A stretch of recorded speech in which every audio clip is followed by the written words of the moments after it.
A couple of things, and I think you're right to point out that the port of entry, I think there's so much being thrown at people who don't know as much about immigration, certainly as you do as a Border Patrol agent, right? But there are a couple of ways to come into this country. If you are an undocumented immigrant and you are in the Rio Grande River and you come out on the other side, that is illegal, right?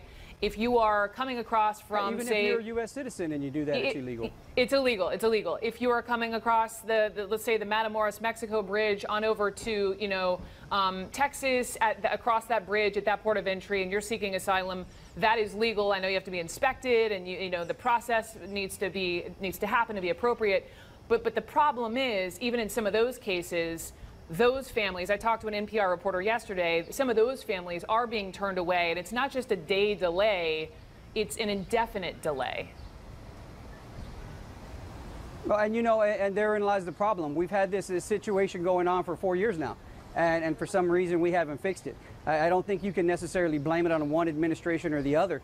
It started under one and it's continuing under another. It hasn't been fixed, and it needs to be fixed. Right now we have this beacon of we'll leave the light on for you. You come across illegally and we'll let you into the country. And if you guys have seen some of the stuff that we've seen down here, you would understand just how important it is to have a tough stance to divert people from coming here.